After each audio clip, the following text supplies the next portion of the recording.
Et si l'amour que tu attires n'avait rien à voir avec la chance ni avec le hasard? Et si chaque personne qui entre dans ta vie affective était là pour une raison plus profonde que tu ne l'imagines? Carl Jung ne voyait pas l'amour comme une simple coïncidence entre deux êtres. Pour lui, l'amour que tu attires, et surtout celui qui te trouble, te fait souffrir ou t'obsède, est un miroir psychique. Mais pas n'importe lequel. Un miroir qui te révèle des parties de toi que tu refuses de voir, que tu as refoulées ou que tu n'as pas encore intégrées.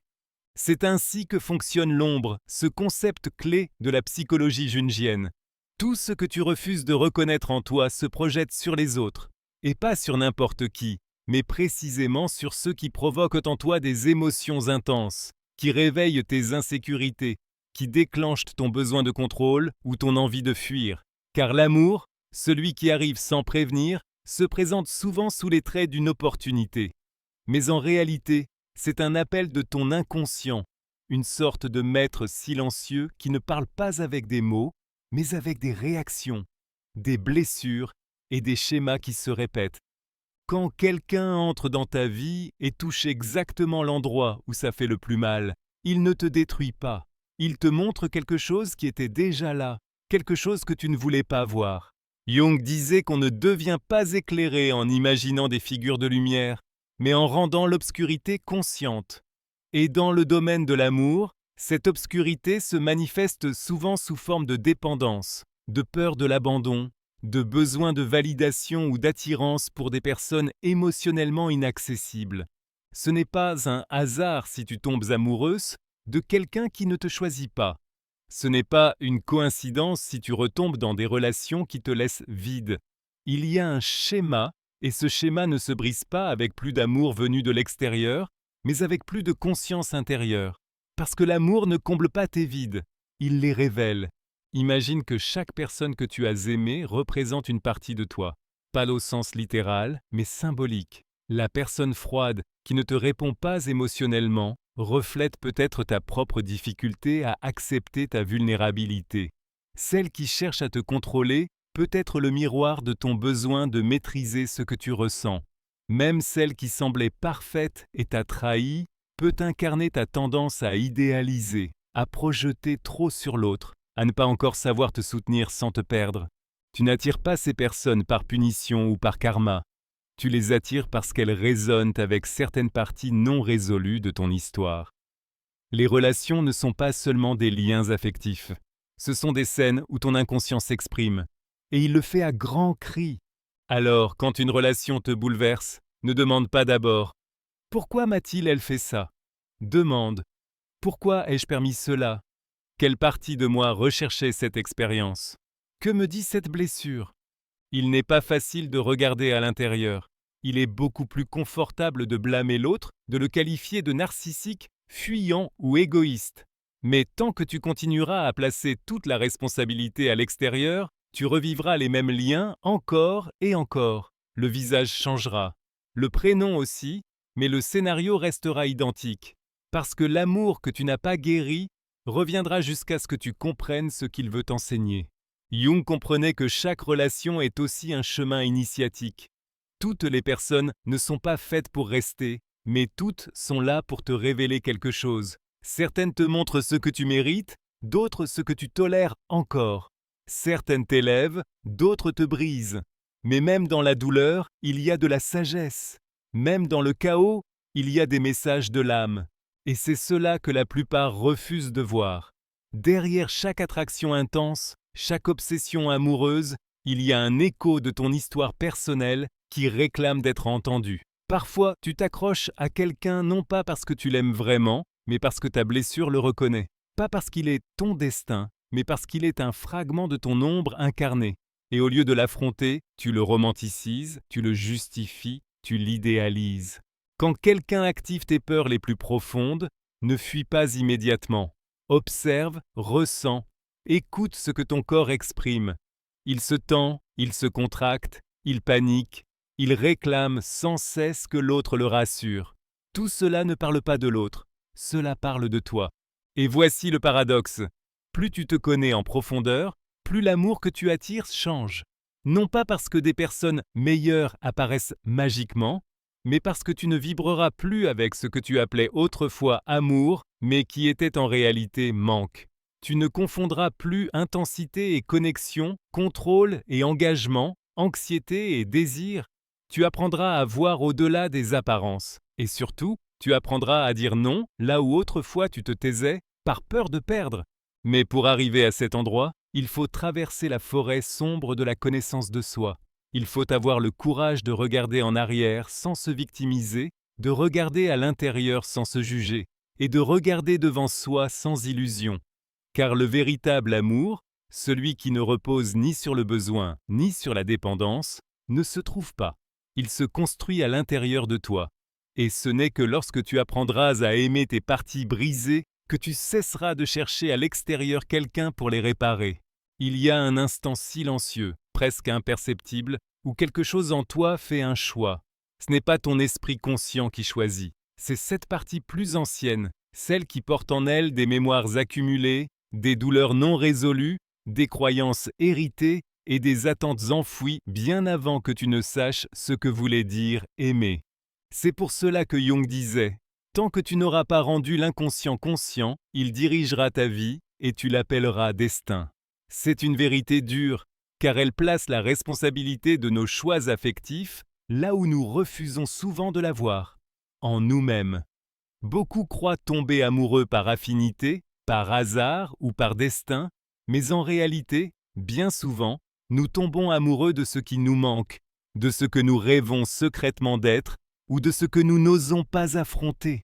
Nous tombons amoureux de la liberté que nous ne nous autorisons pas, du pouvoir que nous refusons de voir en nous, de l'abandon que nous avons déjà vécu, de la blessure que nous n'avons jamais refermée. L'autre devient alors le symbole vivant de quelque chose qui reste irrésolu.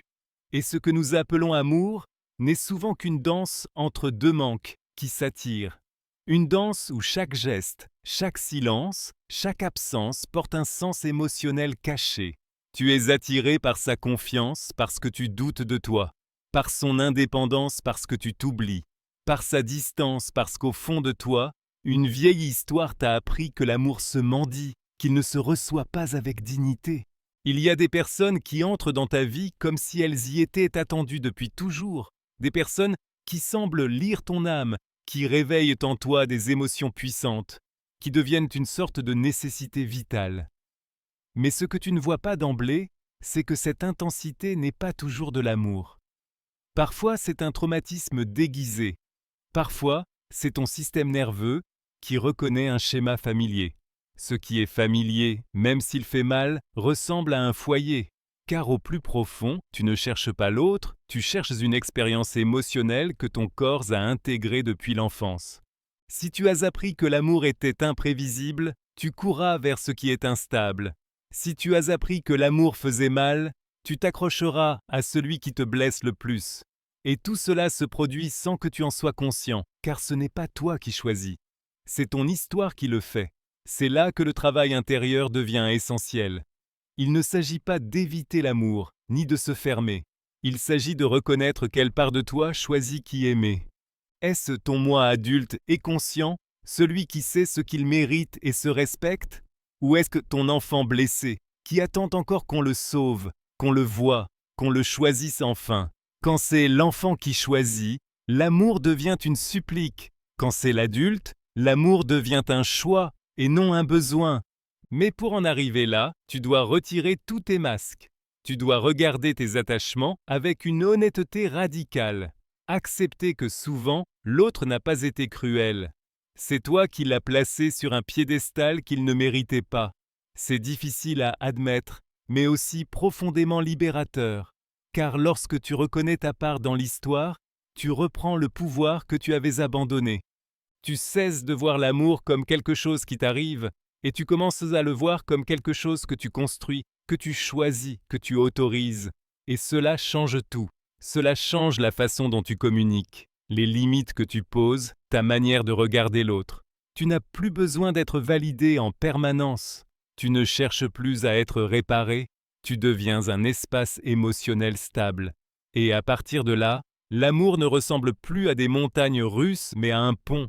Cela ne veut pas dire que l'amour devient moins intense. Bien au contraire, Il devient plus réel, plus authentique, plus humain, car il ne naît plus de la peur, mais de la rencontre, de deux êtres qui n'ont pas besoin l'un de l'autre pour survivre, mais qui choisissent librement de marcher ensemble. Et cela n'est possible que lorsque tu cesses d'attirer depuis la blessure et que tu commences à vibrer depuis la guérison. La qualité de l'amour que tu reçois est profondément liée à la qualité de la relation que tu entretiens avec toi-même. Tes limites, ton image de toi, ta capacité à être seul sans te sentir vide. Tout cela se reflète dans la manière dont l'amour te trouve. Jung le savait, l'amour n'est pas aveugle, il est révélateur. Il ne vient pas combler tes manques, mais les exposer. Il ne vient pas te donner des réponses, mais te montrer les questions que tu refuses de poser depuis trop longtemps. Et c'est là que beaucoup fuient. Parce qu'aimer consciemment demande de la maturité émotionnelle. Cela exige d'abandonner le fantasme que quelqu'un viendra te compléter. Cela demande de renoncer au romantisme naïf pour embrasser une vérité plus profonde.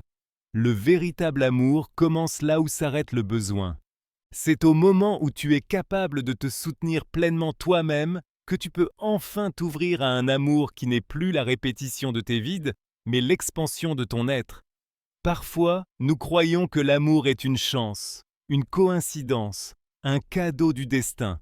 Mais Jung nous invite à regarder au-delà de cette surface séduisante. Il nous dit, avec une élégante brutalité, que l'amour que nous attirons est un miroir, non pas de ce que nous voulons, mais de ce que nous sommes au plus profond. Et cela, bien que poétique, est troublant. Car si l'amour que tu attires est malhonnête, absent, toxique ou instable, qu'est-ce que cela dit de toi? Non pas en termes de culpabilité, mais en termes de conscience.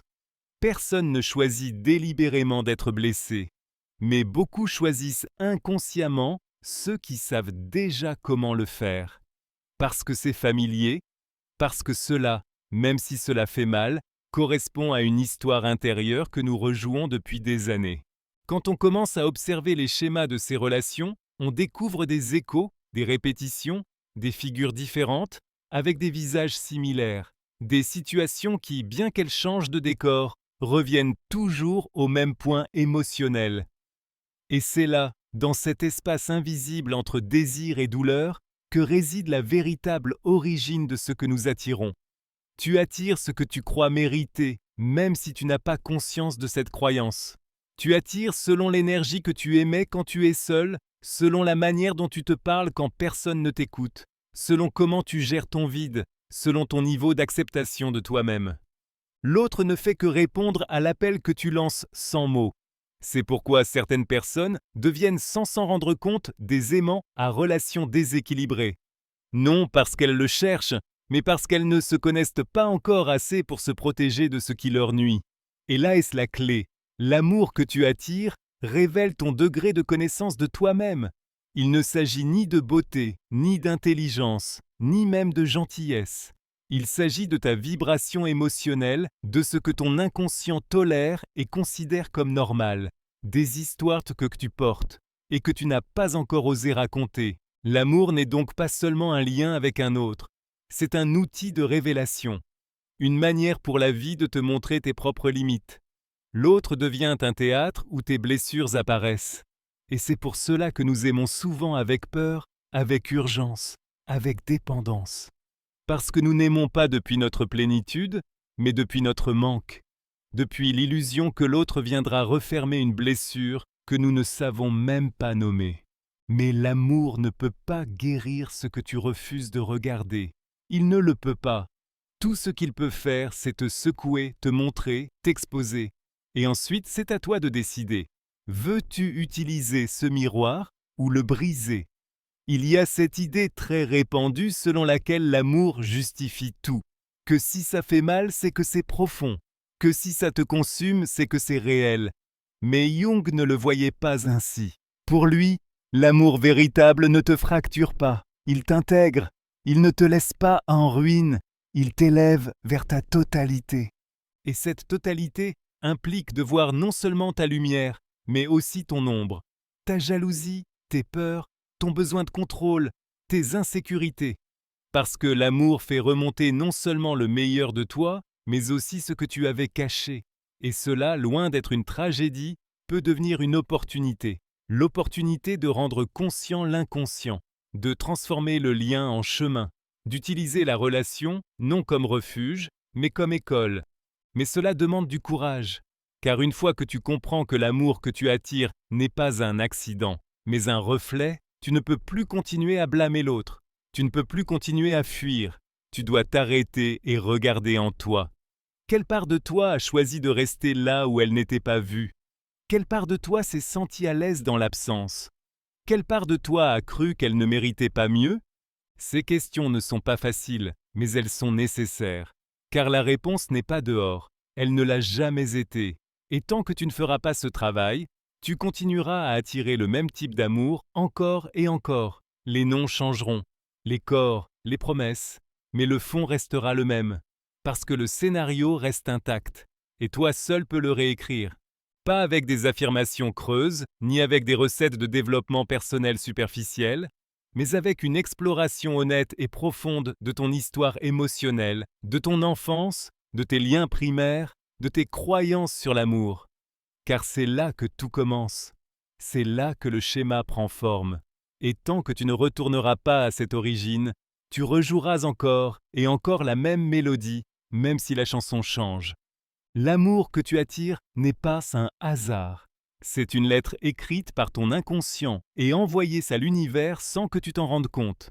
Chaque fois que tu te lis à quelqu'un, tu révèles quelque chose de toi, quelque chose que tu n'as peut-être pas voulu voir, quelque chose qui a besoin d'être aimé, oui, mais d'abord par toi, car personne ne peut t'offrir un amour que tu te refuses toi-même. Personne ne peut te respecter si tu ne te places pas à l'endroit que tu mérites. Et personne ne peut te sauver de ce que tu n'es pas prêt à laisser derrière. L'amour n'est pas de la magie, c'est une révélation. C'est un miroir subtil et précis. Et lorsque tu apprends enfin à te regarder sans peur, ce miroir ne reflète plus le manque. Il reflète la présence. Il reflète la vérité.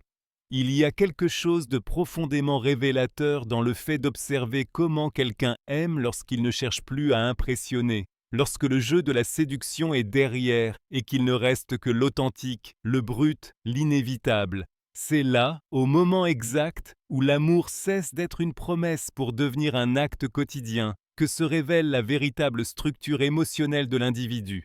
Jung comprenait qu'il n'existe pas de voie plus directe pour connaître l'âme d'une personne que d'observer la manière dont elle s'aime. Car il ne s'agit pas seulement de qui tu choisis d'aimer, mais de comment tu aimes. Depuis quel espace intérieur et ce que tu es prêt à affronter en toi-même pour cet amour. Beaucoup cherchent dans l'amour une échappatoire, une façon d'éviter de se confronter à leur vide, à leur insécurité, à cette voix intérieure qui leur répète qu'ils ne sont pas suffisants. Et alors ils projettent sur l'autre une image idéalisée, une figure salvatrice censée combler tous les manques. Mais cette projection, comme Jung l'a averti, n'est pas de l'amour véritable, c'est une illusion. Une ombre déguisée en désir. Car lorsque tu aimes quelqu'un non pour ce qu'il est, mais pour ce qu'il représente pour toi, tu n'aimes pas vraiment, tu utilises. Et ce type de lien, bien qu'il soit socialement accepté, finit toujours par décevoir. Aucun être humain ne peut porter indéfiniment le poids d'être le sauveur d'un autre. Et voici une autre vérité inconfortable. L'amour que tu attires ne dépend pas de ce que tu dis vouloir, mais de ce que ton inconscient a besoin de résoudre. Tu attires celui ou celle qui, sans le savoir, correspond parfaitement à tes blessures non cicatrisées. Et cela signifie souvent que tu es attiré par une personne émotionnellement inaccessible, parce que toi-même tu as appris à te protéger en ne te connectant jamais totalement. Ou tu tombes amoureux de quelqu'un qui ne te choisit pas, parce qu'à un niveau profond, tu ne te choisis pas non plus. L'amour devient alors un champ de bataille symbolique, où s'affrontent tes désirs et tes traumatismes, ton besoin de lien et ta peur de perdre le contrôle. Lorsqu'une personne est en paix avec elle-même, sa façon d'aimer change. Elle ne cherche plus à être validée. Elle ne cherche pas à dominer. Elle ne permet pas d'être dominée. Elle aime depuis la liberté, pas depuis le besoin. Elle ne s'accroche pas, ne manipule pas, n'exige pas sans cesse des preuves d'amour. Parce qu'elle a compris que l'amour n'est pas une lutte de pouvoir, mais une rencontre entre deux mondes entiers, pas entre deux moitiés brisées. Et c'est pourquoi plus tu travailles sur toi, plus l'amour que tu attires change. Parce que tu ne cherches plus des miroirs brisés pour y refléter ta douleur, mais tu commences à vibrer avec ceux qui marchent avec leur ombre en pleine lumière, pas cachés. Le processus n'est pas linéaire. Parfois tu crois avoir guéri et tu retombes dans les mêmes schémas, parce que l'inconscient ne livre pas ses secrets facilement. Il se protège, se cache, te met à l'épreuve, et chaque relation est une opportunité de voir plus clair, de te demander non seulement ce que tu cherches chez l'autre, mais surtout ce que tu refuses encore de t'offrir à toi-même. Car il n'existe pas de lien plus dangereux que celui fondé sur l'espoir que l'autre viendra réparer ton histoire. Cet espoir, aussi doux soit-il, est empoisonné. Il transforme l'amour en dette. Et l'amour né d'une dette devient un acte de survie, non de plénitude. Jung parlait de l'individuation comme du chemin vers le soi total, un processus par lequel tu te réconcilies avec toutes tes parties, celles que tu aimes montrer et celles que tu caches même à toi-même. Et l'amour joue un rôle essentiel dans ce voyage, non pas parce qu'il est la destination, mais parce qu'il est le terrain sur lequel émergent les parties non intégrées. Aimer te rend vulnérable. Cela t'oblige à abaisser tes défenses, à permettre à quelqu'un de voir ton chaos. Et dans cette nudité émotionnelle apparaissent les blessures encore ouvertes. Il n'est pas étonnant que ceux qui évitent le plus l'amour soient souvent ceux qui redoutent le plus de se confronter à eux-mêmes. Parce qu'ils savent, même s'ils ne le disent pas, qu'aimer vraiment, c'est autoriser son âme à être vue, pas son ego, pas son personnage, son âme. C'est pourquoi, lorsque tu analyses l'amour que tu attires, tu fais un exercice de connaissance de soi profond. Tu te regardes dans le miroir le plus sincère. Et même si cela peut faire mal, cela peut aussi te libérer. Car cela te révèle ce que tu ignorais encore en toi. Cela te confronte à tes limites, à tes contradictions, à tes attachements invisibles. Mais cela te donne aussi la possibilité de choisir autrement, de guérir, de briser le cycle. Car une fois que tu vois le schéma, tu ne peux plus faire semblant de ne pas le voir. Tu as le pouvoir, même si tu n'as pas toujours le courage, de prendre un autre chemin. Et c'est là que l'amour cesse d'être un hasard pour devenir un acte conscient. Tu n'aimes plus depuis la faim, mais depuis l'abondance. Tu ne choisis plus depuis le vide, mais depuis la clarté. Tu n'attires plus pour combler un manque, mais pour partager ta plénitude. Mais pour en arriver là, il faut passer par le feu, par l'inconfort de se regarder en face, par le courage de reconnaître que toi aussi, tu as blessé, que toi aussi, tu as mal choisi, que toi aussi, tu as toléré bien plus que ce que tu méritais. Car l'amour que tu attires n'est pas seulement une histoire avec l'autre, c'est le langage silencieux avec lequel ton âme parle de toi-même. Il est facile de dire que l'on mérite un grand amour, un amour mature, conscient, profond. On le répète comme un mantra, on le désire en secret, on le visualise comme s'il allait arriver par magie.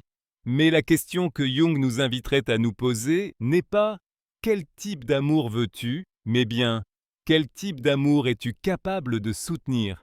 Car attirer quelque chose n'est qu'une partie du chemin.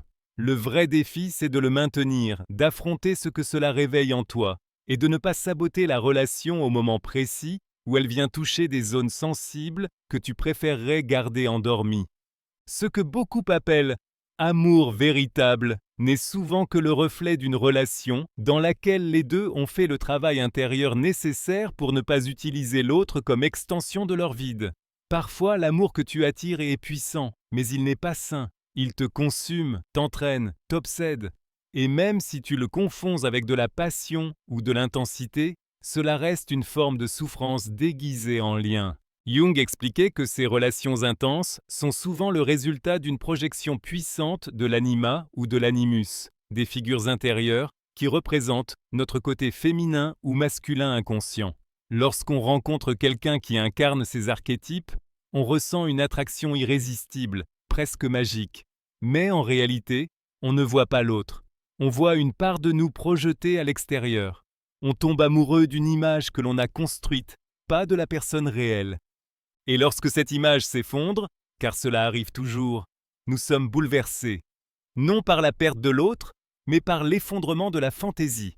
C'est pourquoi, souvent, quand une personne s'éloigne ou qu'une relation se termine, On a l'impression qu'on nous arrache quelque chose qui nous appartenait. Non parce que cette personne nous appartenait vraiment, mais parce qu'on lui avait donné un rôle émotionnel que l'on croyait vital. Et ce qui fait mal, ce n'est pas tant son départ que d'avoir à faire face à ce que cette personne dissimulait en nous, la solitude, la peur, l'insécurité. Jung l'a dit sans détour, ce que tu ne rends pas conscient devient ton destin. Et dans l'amour, l'inconscient se manifeste sous forme de schémas qui se répètent encore et encore. Des relations avec d'autres visages, mais les mêmes blessures, jusqu'à ce que tu décides de regarder à l'intérieur. L'amour que tu attires quand tu commences à t'éveiller, à guérir, à te questionner en profondeur, est très différent. Il ne repose plus sur des promesses ou des attentes irréalistes. Tu ne cherches plus à être complété, car tu ne crois plus être incomplet. Tu ne désires plus être sauvé, car tu as appris à te sauver toi-même. Et dans cet état intérieur transformé, l'énergie que tu émets change radicalement. Et avec elle, le type d'amour qui gravite autour de toi. C'est un amour qui ne demande ni masque, ni jeu, qui ne dépend pas de la validation extérieure ni du contrôle. C'est un amour qui se permet simplement d'être. Mais même cet amour plus sain, plus équilibré, peut être déstabilisant, parce qu'il ne s'appuie plus sur l'adrénaline du drame, mais sur la paix. Et pour ceux qui ont toujours connu des relations chaotiques, la paix peut ressembler au vide. On confond la tranquillité avec l'ennui, la maturité avec un manque d'émotion. Et beaucoup sabotent ce type de lien parce qu'ils ne savent pas comment recevoir quelque chose qui n'active pas leur système d'alerte, qui ne les pousse pas à vivre dans la vigilance constante. Jung savait que ce qui est familier, même s'il fait mal, semble plus sûr que l'inconnu. C'est pourquoi le travail intérieur ne consiste pas seulement à guérir les blessures, mais aussi à apprendre à recevoir l'amour sans peur. Il y a quelque chose de profondément transformateur dans le regard d'une personne qui a traversé ce processus. Elle ne court plus après, elle ne fuit plus, elle n'idéalise plus. Elle aime avec les pieds sur terre et l'âme ouverte. Elle comprend que l'amour n'est pas toujours parfait, mais que l'imperfection peut être belle lorsqu'elle est habitée avec conscience. Elle ne cherche pas à changer l'autre, ne se déforme pas pour être aimée. Elle trouve un équilibre entre le moi et le nous. Et c'est depuis ce lieu-là qu'elle construit, avec patience, avec vérité, avec humanité.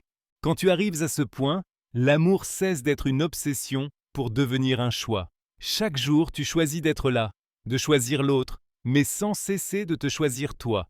Non pas parce que c'est facile, mais parce que tu as compris que l'amour le plus profond est celui qui respecte la liberté de l'autre sans la percevoir comme une menace. Et cela n'est possible que lorsque tu ne vis plus dans la peur d'être abandonné, de ne pas être suffisant, de rester seul. Car l'amour que tu attires est directement lié à la relation que tu entretiens avec toi-même. Et cette relation, même si personne ne la voit, dit tout. Il n'existe pas de formule magique pour cela. Pas de méthode universelle, ni de chronologie précise. C'est un chemin intérieur, intime, souvent solitaire. Mais chaque fois que tu choisis de te voir avec honnêteté, chaque fois que tu affrontes une part de toi que tu avais niée, tu fais un pas de plus vers la possibilité d'aimer depuis un lieu authentique. Et alors, quand tu t'y attends le moins, quelqu'un apparaît. Pas pour te sauver, mais pour marcher à tes côtés. Pas comme un destin, mais comme un compagnon de route. Et ce type d'amour, même s'il ne crie pas, même s'il ne promet rien, transforme. Non pas pour ce qu'il donne, mais pour ce qu'il réveille en toi. Il y a un moment dans la vie où tu comprends que le type d'amour que tu attires n'est pas une coïncidence. Ce moment n'arrive pas toujours dans le silence. Il surgit parfois comme un effondrement émotionnel, quand une relation que tu pensais significative s'écroule, ou quand tu répètes encore une fois le même schéma sans comprendre pourquoi. C'est alors que le miroir se brise et que tu commences à voir ce qui se cache réellement derrière tes choix. Jung affirmait que nous n'attirons pas ce que nous voulons, mais ce que nous sommes. Et cela, aussi inconfortable que ce soit, est une invitation à regarder là où ça fait le plus mal, à l'intérieur de toi. Car derrière chaque histoire d'amour frustré, derrière chaque lien qui te fait sentir petit, derrière chaque don de toi-même qui finit en vide, il y a une histoire non dite entre toi et toi. Une part que tu as évité de confronter, l'enfant qui n'a pas été vu, l'adolescente qui a appris à se taire pour être aimée, L'adulte qui cherche encore l'approbation dans des regards extérieurs. Et quand cette histoire n'est pas comprise, quand elle reste endormie dans l'inconscient, elle commence à se manifester à travers les personnes qui t'entourent. Surtout à travers celles pour qui tu ressens une attraction irrésistible, celles qui éveillent en toi quelque chose de primitif, de viscéral, d'urgent. Mais ce feu n'est pas toujours un signe de compatibilité. C'est souvent le symptôme d'une blessure qui demande à être entendue. Jung parlait des relations comme de scènes où l'âme se révèle, se reflète, se confronte. Il n'y a pas de lien intime sans confrontation. Et parfois aimer devient un processus douloureux précisément parce qu'il active des parties de toi que tu avais gardées sous contrôle. La jalousie, l'insécurité, la peur de l'abandon, le besoin de contrôler ou d'être contrôlé. Tout ce que tu préférais cacher se manifeste dans le champ de l'amour. Et si tu refuses de le voir, tu le répéteras encore et encore. C'est pourquoi l'amour n'est pas un conte de fées, ni une rencontre prédestinée entre deux âmes sœurs qui s'emboîtent parfaitement. L'amour est un miroir qui ne cesse de te mettre à l'épreuve, de te montrer qui tu es devenu, mais aussi jusqu'où tu peux encore grandir. Il n'est pas toujours agréable, ni ne te donne constamment ce que tu veux. Il t'apporte souvent exactement ce dont tu as besoin, une leçon, un défi, un rappel silencieux qu'il y a encore des choses à découvrir, à lâcher, à accepter. Le véritable amour n'épargne pas tes blessures, il les réactive, non pour te briser, mais pour les mettre en lumière. C'est là que s'arrête l'illusion romantique et que commence la véritable relation, celle qui demande de la maturité, celle dans laquelle tu sais qui tu es, ce que tu donnes, ce que tu reçois, et où tu ne cherches plus quelqu'un pour te compléter, car tu es déjà entier. Ce n'est qu'alors que l'amour cesse d'être une lutte et devient un espace. Un espace où deux êtres apprennent à se rencontrer, non pas pour se perdre l'un dans l'autre, mais pour rester eux-mêmes, ensemble. Car le plus bel amour n'est pas celui qui t'emporte comme le vent, mais celui qui t'apprend à marcher avec stabilité, aux côtés de quelqu'un, et non grâce à quelqu'un. Et à ce moment-là, tu ne cherches plus à être sauvé, car tu t'es déjà sauvé toi-même. Tu ne cherches plus à ce qu'on te donne de la valeur, car tu sais que tu en as déjà.